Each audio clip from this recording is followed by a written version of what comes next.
lovelies, welcome back to my YouTube channel. So today's video is all about fungal acne versus comedonal acne. Do you have a fungal acne? Do you have a little pimples on your forehead, face and you don't know whether it is a fungal acne or a comedonal acne? So don't worry, today's video is all about it. In this video, I will be going to talk what is fungal acne, how it causes, how can we treat it, and at the end of the video, I will be giving you some pro tips that which skincare ingredients you should have to check while purchasing a product for fungal acne. So without wasting time, let's start the video.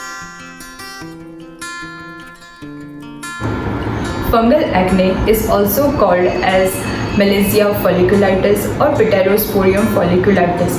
It is a dimorphic fungi. It causes infection of hair follicles. Though fungus, bacteria, yeast live on our skin normally and our body plays a good job in keeping the levels in balance.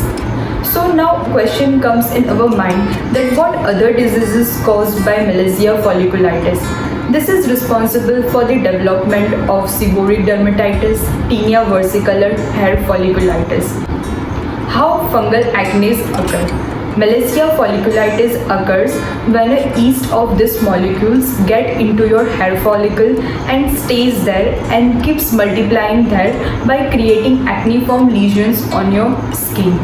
This fungal acne is commonly misdiagnosed with regular acne because of quite similarities of appearance in their rashes.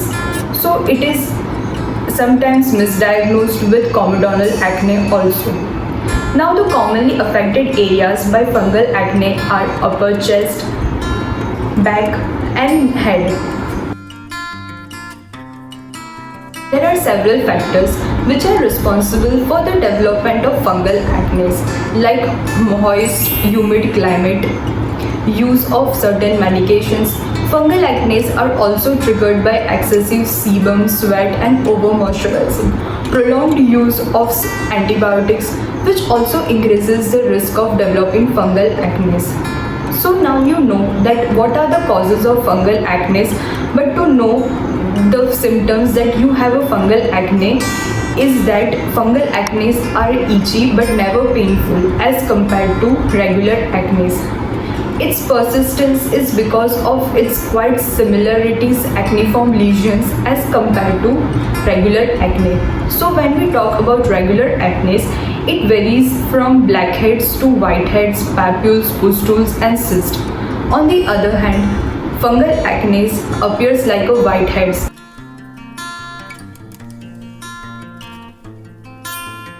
How to determine that you have a fungal acne? The best way to determine is to consult your dermatologist and ask for fungal infection test. So what happens in this, there will be scraping or extraction of this part of lesion and we'll check under the microscope to rule out whether the cause of your acne is fungal or not. So if you are dealing with fungal acne, then you have to take extra care of your skin. Most importantly, you should have to avoid that type of skin ingredients which exacerbates your skin conditions. Now we will be going to talk about several ingredients which we should have to avoid if you are having fungal acne, like fatty acids and oils, that is lauric acid, linoleic acid, which are commonly found in many skincare products and makeup products, esters, polysorbates, fermented ingredients and amino acids. Treatment of fungal acne, it becomes very important to choose that type of ingredients which prevents fungal infection and fights against its underlying causes.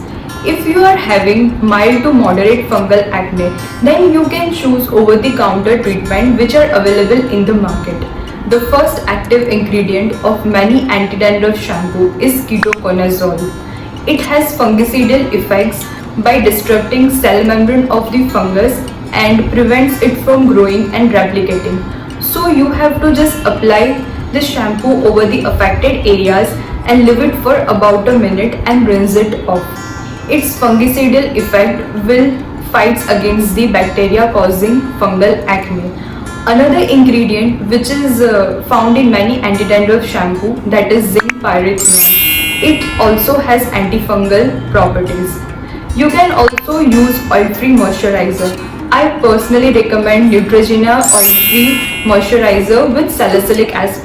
So the good part of this moisturizer that it is non-greasy, non-comedogenic, and it is water-based formula.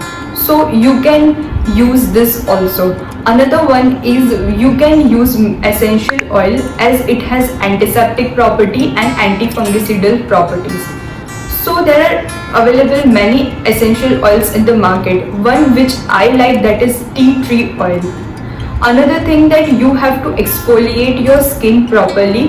So what will happen that there will be no clogging up of pores and there will be no entrapment of sebum on the pores. So while you exfoliate your skin, it will remove all dead skin cells, excessive sebum, and reduce the chances of developing fungal acne. I hope this video is informative for you, and if you like my video, just hit the like button and don't forget to subscribe my channel. And one more thing, in my next video, I will be going to talk about chemical exfoliants, that is AHA and BHA.